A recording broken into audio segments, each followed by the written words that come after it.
La Guerra de los Mil Días, uno de los conflictos más duros y sangrientos de la historia de Colombia. Una guerra que sin duda dejó una cicatriz enorme en el país. Pero, ¿qué tanto sabemos de las verdaderas razones por las que la gente común y corriente fue a luchar y a morir? Bueno, para empezar, situémonos a finales del siglo XIX. El ambiente en Colombia está que arde. El país está a punto de caer en un conflicto que duraría casi 3 años y que se llevaría por delante la vida de unas 100.000 personas. Una cifra, simplemente aterradora para la época. La historia que casi siempre nos cuentan es bastante directa, ¿no? Por un lado, los liberales, que querían un país federal, moderno, con libre comercio. Y por el otro, los conservadores, que defendían un gobierno central, fuerte, tradicional y muy de la mano con la Iglesia. Parece una lucha del libro de texto, la batalla de dos grandes ideas por el futuro de la nación. Aquí es donde este análisis se pone realmente bueno. Porque, ¿qué pasaría si esa gran historia nacional fuera solo una fachada?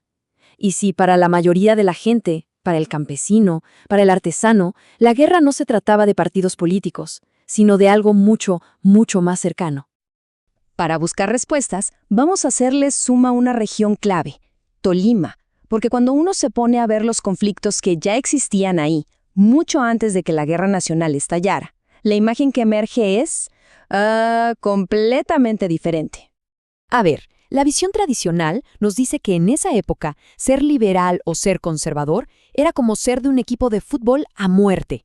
Se supone que esas lealtades definían quiénes eran tus amigos, tus enemigos, básicamente toda tu vida. Pero los documentos de la época cuentan otra historia. Esta cita es potentísima. Para la gente del común, las grandes ideologías que se peleaban en Bogotá sonaban muy, muy lejanas. Sus vidas y sus problemas eran otros. Lo que de verdad importaba en el día a día eran cosas como estas. La pelea por el pedazo de tierra que trabajabas. Si la mina del rico del pueblo te estaba contaminando el agua. Si el nuevo impuesto te iba a dejar sin con qué comer. O si el gamonal de turno estaba abusando de su poder. Esos eran los verdaderos motivos de conflicto. Y el primer gran campo de batalla local, como casi siempre en nuestra historia, era la tierra. Pero ojo, que no era una simple pelea de campesinos pobres contra terratenientes ricos. La cosa era mucho, pero mucho más enredada. Para entender estas peleas hay que conocer una palabra clave: ejidos. Pensemos en los ejidos como unas tierras que eran de todo el pueblo. Eran una especie de red de seguridad para los más pobres. Les daban un lugar para vivir, para sembrar, para tener sus animales. Eran vitales.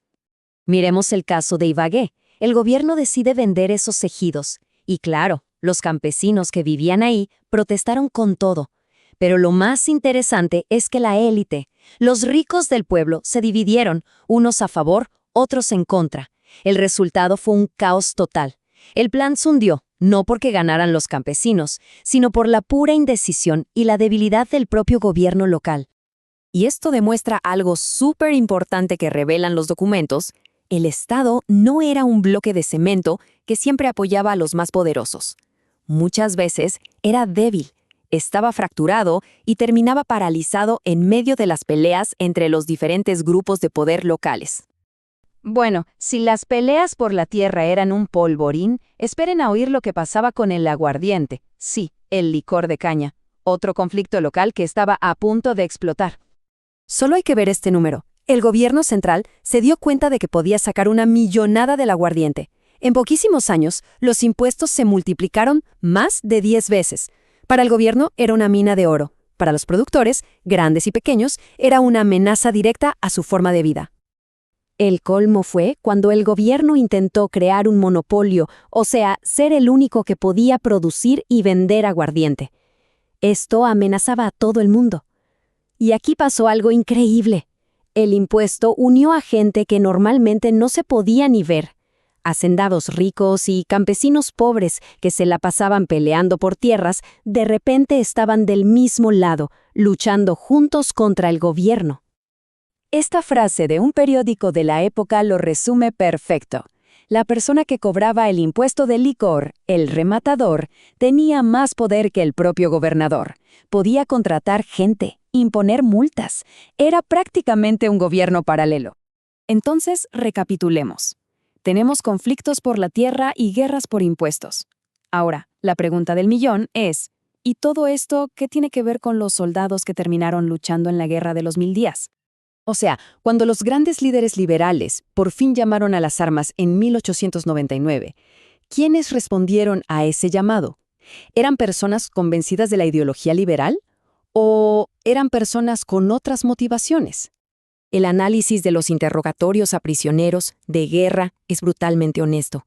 La gran mayoría no eran políticos ni intelectuales, eran agricultores, artesanos, gente común.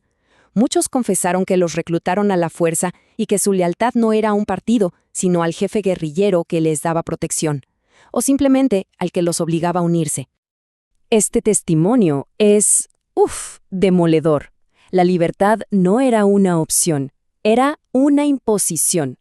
O te unes a la lucha o pagas. Para muchísima gente, ir a la guerra no fue una decisión patriótica. Fue la única salida para no acabar en la ruina, o peor. Y aquí está la clave de todo esto.